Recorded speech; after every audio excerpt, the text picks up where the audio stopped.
కలిగి ఉండాలి. ఆయన ఆత్మచేత మనం నడిపించబడాలి.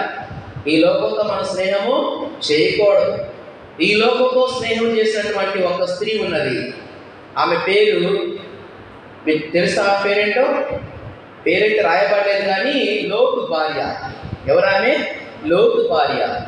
దేవుడు ఏమన్నాడంటే, సొదొమ గొమొర్రా అనే 2 పట్టణాలు ఉన్నాయి, వాళ్ళు నాశనం చేయబోతున్నా, కాబట్టి మీరు ఇక్కడ నుంచి తప్పించుకొని పారిపోండి.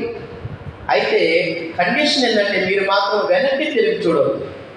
వెనక్కి తిరిగి చూడొద్దు అంటే, ఆమె వెళ్తా ఉన్నది, తన భర్త పిల్లలు వెళ్తున్నారు కానీ ముందుకి, ఆయన భార్య మాత్రము, అమ్మో నా నగలేమైపోతాయేమో, లేకపోతే నా బంగారం, నా వస్తువులు, విలువైనటువంటి ఆ శారీస్ ఏమైంది అన్నట్లుగా ఆమె లోకాశ ఆమెలోకి వచ్చింది. దేవుడు ఏమన్నాడు? వెనక్కి చూడొద్దు అన్నాడు. ఆమె ఏం చేసింది? వెనక్కి తిరిగి చూసింది. వెనక్కి తిరిగి చూసినందువల్ల ఆమె ఏమైపోయిందంటే ఉప్పు స్తంభంలాగా మారిపోయింది. చూసారా? ఎవరితో ఆమె స్నేహం ఉన్నది?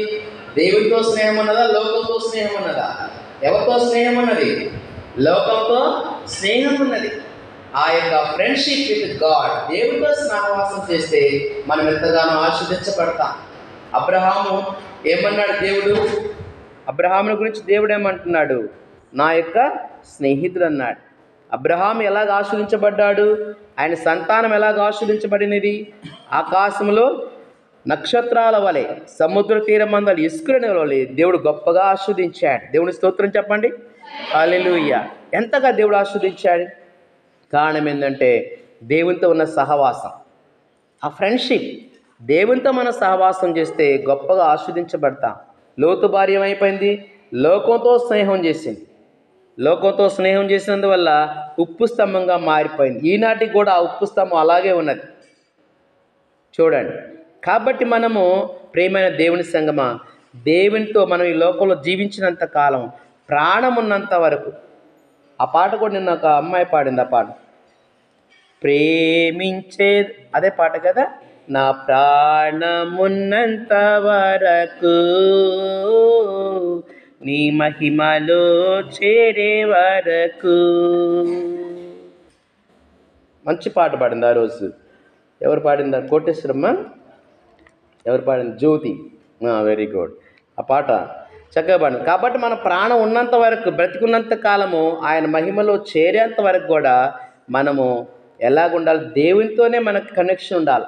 దేవునితోనే మన సహవాసం కలిగి ఉండాలి. ఆయనతోనే మన ఫ్రెండ్షిప్ ఉండాలి. మన లోకంతో సహవాసం చేస్తే ఏమైపోతామో, ఆవాడు కనుక నేను చాలా గొప్ప పనులు చేశాను, దేవుని కోసం ఎన్నో కార్యాలు చేశాను, ఎన్నో చర్చిలు కట్టించాను, ఎంతోమందికి దాన ధర్మాలు చేశాను, కాబట్టి నాకు దేవుని దగ్గర గొప్ప స్థానం ఉంటుందని అనుకున్నాడు. కానీ ఆడి నీతి యొక్క నిలబడిందా? దేవుని యొక్క వెలుగులో ఆ నీతి క్రియలలాగా మురికి గుడ్డలాగా కనిపించినాయి. చూడండి, ఆ వెలుగులో వాడు ఏమైపోయాడు? వెనక్కి నెట్టుకుంటూ వెళ్ళిపోయి ఆ యొక్క భయంకర నరకాగ్నిలోకి త్రోసివేయబడ్డాడు. కాబట్టి ప్రియమైన దేవుని సంగమా, మనము ఈ లోకంలో జీవిస్తున్నప్పుడు ప్రత్యేకమైన బిడ్డలుగా మనము జీవించాలి. లోక స్నేహం మనము చేయకూడదు. లోక స్నేహము దేవునికి ఎలాగుంటుందంటే శత్రువు, అది వైరమని దేవుడే చెప్పాడు. కాబట్టి ఇక్కడ భక్తుడు 300 సంవత్సరాలు దేవునితో ఫ్రెండ్షిప్ చేశాడు. అంటే బ్రతికినంత కాలం దేవునితో సహవాసం చేశాడు. అబ్రహాము కూడా దేవునితో నడిచాను. నోవాహు దేవునితో నడిచాను.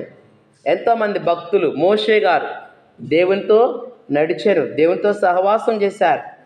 ఎంత గొప్ప ఆశీర్వాదం వాళ్ళు సంపాదించుకున్నారు. 40 సంవత్సరాలప్పుడు దేవుడు ఆయన పిలిచాడు. మోషేని పిలిస్తే దాదాపుగా 80 సంవత్సరాలు ఆయనకు ఆయుష్కాలం ఇచ్చి, శక్తి కూడా ఏమీ తగ్గిపోకుండా ఆ కొన్ని లక్షలాది మంది ప్రజలను నడిపించడానికి మోషేని దేవుడు వాడుకున్నాడు. దేవుని స్తోత్రం చెప్పండి. హల్లెలూయా. కారణం ఏంటి? ఆయన యొక్క ఫ్రెండ్షిప్, ఆయన యొక్క సహవాసము. లోకముతోనా దేవునితోనా? ఎవరితో ఉన్నది మోషే గారికి? చెప్పండి, ఎవరితో సహవాసం అన్నది? దేవునితో సహవాసం అన్నది. మనం కూడా దేవునితో సహవాసం చేద్దామా? దేవునితో సహవాసం చేయటం అంటే మన పరిశుద్ధులుగా మనము ఉండాలి. మన పనిలో పాపము ఉండకూడదు. పరిశుద్ధముగా మనం జీవిస్తున్నప్పుడు ఆయన సన్నిధిలో, ఇందాక మన అమ్మాయి కూడా సింధు పాట పాడుతుంది, నిజముగా మొరపెట్టిన దేవుడు ఆలకించకుండా ఉంటాడా? ఆలకిస్తాడు. అప్పుడు ఆయనతో